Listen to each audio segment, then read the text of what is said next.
7 বছরের শিশুকন্যাকে শাশুড়ির অমানবিক নির্যাতনের হাত থেকে রক্ষা করতে শিশু সন্তানকে ফিরে পেতে দাবি জানালেন এক অসহায় বাবা। জানা গেছে, গত 10 বছর আগে মোহনপুর থানার অন্তর্গত মণিপুরি চৌমোহনী এলাকায় বুলান দাসের মেয়ে শিল্পী দাসকে ভালোবেসে বিয়ে করেছিল আমতলী থানার অন্তর্গত মধুবন রামকৃষ্ণপুর গোবিন্দকরণী এলাকার সূর্যমোহন মালাকারের ছেলে অসীম মালাকার। বিয়ের পর তাদের ঘরে এক কন্যা সন্তানের জন্ম হয়। সন্তান জন্মাবার পর গৃহবধূ শিল্পী দাস পরপুরুষের সাথে প্রেমের সম্পর্ক গড়ে তুলেছে বলে অভিযোগ। শিল্পী দাসের কর্মকাণ্ড নজরে আসার পর স্বামী শহর শ্বশুর বাড়ির লোকজন অনেকবার বোঝানোর চেষ্টা করেছিল, কিন্তু এই রাস্তা থেকে কোনোভাবেই ফিরে আসছিল না শিল্পী দাস। পরে একসময় শিল্পী দাস তাদের কন্যা সন্তানকে নিয়ে পরপুরুষের হাত ধরে পালিয়ে গিয়েছিল। অভিযোগ, পরপুরুষের সাথে বিশ্রামগঞ্জ এলাকায় পুলিশের হাতে ধরা উপড়েছিল শিল্পী দাস। এই ঘটনার পর অসীম মালাকার তার ছোট্ট কন্যা সন্তানকে বাড়িতে নিয়ে আসে। পরে পুলিশ নিয়ে এসে গৃহবধূ শিল্পী দাস তার সন্তানকে নিয়ে বাবার বাড়িতে চলে যায় এবং সেখান থেকে অন্য এক ছেলের সাথে সন্তানকে বাবার বাড়িতে রেখে ব্যাঙ্গালোরে চলে যায়।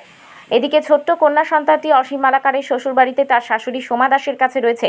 স্বামী অসীম মালাকারের অভিযোগ, তার এই ছোট্ট কন্যা সন্তানকে দিয়ে তার শাশুড়ি সোমা দাস বাড়িঘরের এবং দোকানের সমস্ত ধরনের কাজকর্ম করাচ্ছে। এমনকি ছোট্ট কন্যা সন্তানটির উপর শাশুড়ি সোমা দাস শারীরিক ও মানসিকভাবে নির্যাতন করে চলেছে। অসীম মালাকার আরও অভিযোগ করেছেন, তার শাশুড়ি সোমা দাসের একটি টিফিন এবং মদের দোকান রয়েছে। সেই দোকানে তার শিশু কন্যাকে দিয়ে সমস্ত ধরনের কাজকর্ম করিয়ে শিশুটির ভবিষ্যৎ অন্ধকারের দিকে ঠেলে দিচ্ছে, যার ফলে সন্তান ভবিষ্যতের কথা চিন্তা করে অসীম মালাকার সন্তানকে ফিরে পেতে আর্জি জানিয়েছেন। কি ছিল ভাই ঘটনাটা? ঘটনা হয়েছে, আমি সামাজিকভাবে একটা মেয়ের বিয়ে করছিলাম, বাড়ি সিদাই মনপুর, শিল্পী দাস। আচ্ছা, কত বছর আগে বিয়ে করছিল? তো 10 বছরের মতো হয়েছে। আচ্ছা, 10 বছর রানিং আর কি। তে ওই আমি বাড়িতে একটা মোবাইল কিনে দিয়েছিলাম, হেরে ওই আমি তো কাজে টাজে তাই ঘরে কিটা লাগে না লাগে আমার ফোন করে জানানোর লেখা। তুই এই মোবাইল দিয়া হ্যাঁ বহুত ধরনের পোলাবানের লগে সম্পর্ক করছে। অনেক সময় মনে করো ডাক্তার দেয় তুমি যাবো, আমি কই আমার তো ইমার্জেন্সি কাম আছে, এক কাম করো তুমি আমরা মার লোক যাবো। না মার লোক যাইতে পারতাম না, মা যাইতে পারতো না, এই আমি যাম যাইতাম, তুমি যাইতে পারবা? বাবা যাইতাম। তো যাইয়া দেয়া জীবিত একটা পোলা আছে রোহিত, রয় কয়ে নামে, হ্যাঁ নাম মানে বিএমে দেয় তো বলে বিএম দেখাইতো না, হ্যাঁ জীবিত যাইয়া দেখাইব।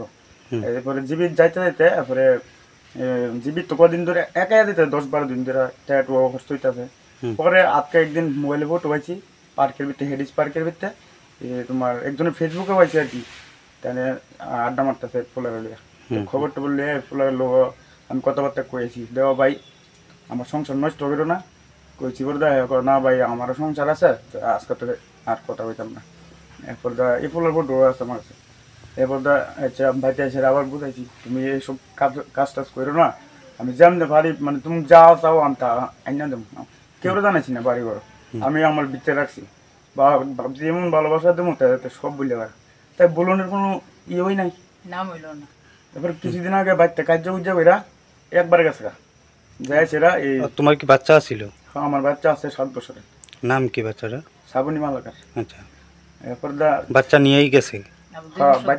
বাচ্চা নিয়ে গেছিল, পর একদিন গিয়ে আমি আনছি বাচ্চারে, আনছি পর দা এই গেছে মাসের 27 তারিখ আয়া বাচ্চারে লেগে গেছে, যাইয়া এক ফুলার লগে এই বাইকে গেছে গা, এই ফুলারের নাম ঠিক করতাম না। আচ্ছা, বিশ্রামগঞ্জ থানা ধরা পড়ছে ফুলার লগে। এবার থানার অফিসারে আমার ফোন করছে, বড় বাবু আমার নাম্বার দিছে, আমি গিয়ে ছুটে আনতাম। আমি কই না হ্যাঁ এই কাজ জোন করে লেগেছে, আমি আর ছুটে আনতাম না।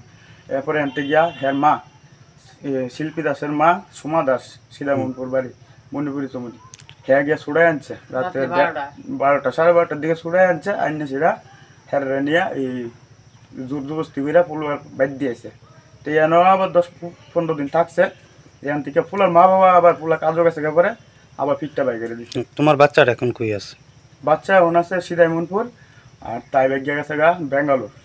আচ্ছা, ব্যাঙ্গালোর একটা হসপিটালও ডিউটি করে, সুপারভাইজারটা যারা আছে সিকিউরিটি গার্ড তারা রান্না বান্না করে। তোমার বাচ্চা এখন ওইখানে কার লগে আছে? আমার শাশুড়ির লগে। কিরকম আছে তোমার বাচ্চা? আমার বাচ্চা ঠিক নাই, হ্যাঁ না আমার শাশুড়ির একটা মদের দোকান আছে, টিফিনও বেচছে। আমার বাচ্চারা মাছ দূর করে বাড়ির ভিতরে ছাগল টাগল খাওয়ানোর লেগে তার রাখছে, উড়ান ঝাড়ু দোয়া আমার 7 বছরের বাচ্চারা দিয়া, আর টিফিনের দোকানে বাড়ি বুড়ি দোয়া। আচ্ছা, তোমার শাশুড়ির নাম কি? সোমা দাস। আচ্ছা, এখন কি চাইতেছো বিষয়টা? আমি চাইতেছি আমার বাচ্চা যাতে আমি নিয়ে আসতে পারি। আচ্ছা, তোমার নাম কি? হ্যাঁ, তোমার নাম কি? আমার নাম অসীম মালাকার। এই এলাকাটার নাম?